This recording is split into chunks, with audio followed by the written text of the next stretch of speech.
Will you support nuclear energy? Or will you side with the indigenous-led environmental justice advocates? Your vote will decide. Please clap after every round for who you feel is the winner of this debate.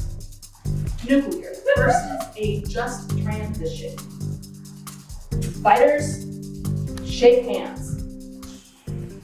Whoa! What? Story can be powerful, and it's important to tell, the story from our point of view. The nuclear industry, has hundreds of billions of dollars sunk into it every year.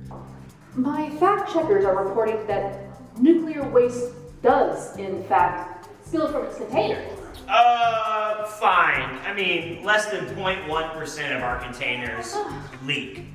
Any amount of nuclear leakage is disastrous.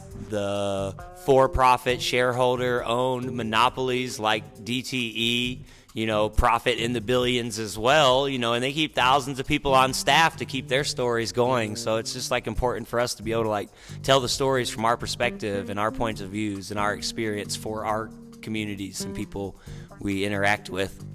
My name is Jesse Dierenwater. I'm community organizer for Citizens Resistance at Fermi 2, and I play Nuclear Tycoon. The townships in Wayne County are suing us, but we're not worried. We use taxpayer money to pay our lawyers. Oh my God. I think more of the money's taxed now. The idea of this was actually kind of put together by most of the fellows. Yeah, it's working here. I feel the power, feel the presence. Yeah. Yeah. That's all that matters then. That's what we're hoping for. Something believable, something that the audience understands very clearly. Yeah. I hope we pull it off. I've never written a skit before, but it was really inspired by this part of my educational training where we try to make things as interesting yet concise as possible. Hi, I'm Mateo. I use he, him pronouns. I'm a craft fellow, and in the play, I'm an activist. Stories are, I feel, one of humankind's as a species' oldest survival strategies. And so this kind of place brings us back to the campfire and to us all huddled around, listening, rapt with attention to story, to communion with each other, to laughter, to food. So story can really take us from individuals to a community holding a narrative.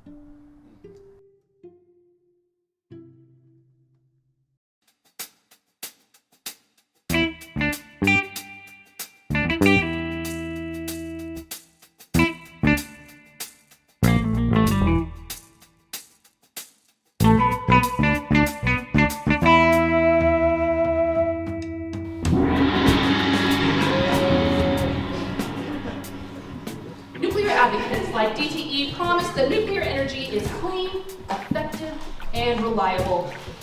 But anti-nuclear activists have a different tale to tell. We are also joined by Mateo, a fellow for Citizens Resistance at Fermi 2, an indigenous-led grassroots organization with decades in the fight against nuclear power in Michigan.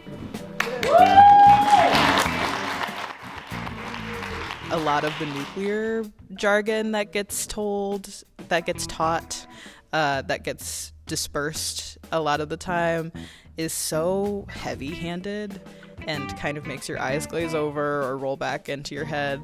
I don't know really what I can say besides green energy, base load capacity, decarbonization, small modular nuclear reactors. And so performance art is a way to, instead of make the eyes glaze over, make your eyes light up. BTT's ass!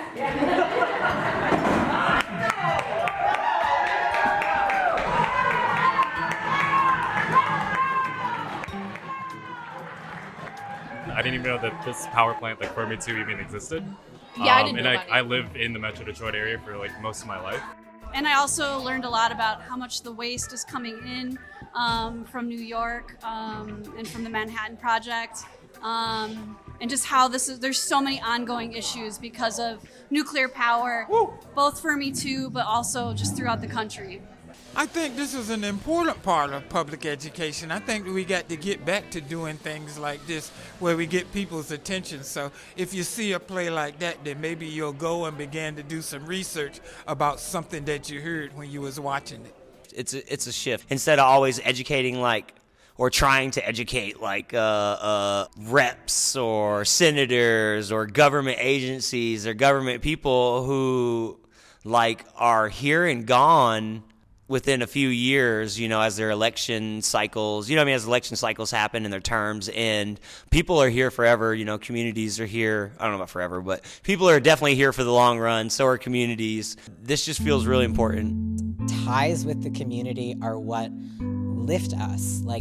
Those connections to people are what nourish us and what gives us the energy to continue. Because at the end of the day, our opponents, right, big nuclear and any other host of isms, right, when we're talking about white supremacy, we're talking about colonialism, they have a lot on their side. They have money, they have people, they have exploitation of the land and of its people over hundreds of years, but we have love. Thank you both so much for being the backbone of our organization.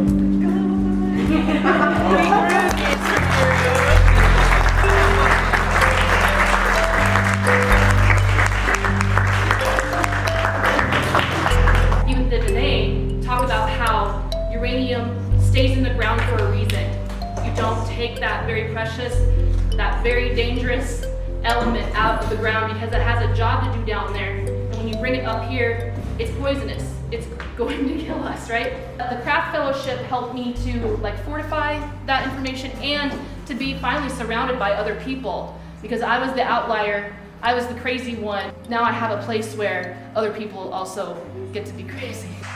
Earth honoring activism and liberation work is not new to me. For over half of my life by another elder in the room is Shanasi Rhodes.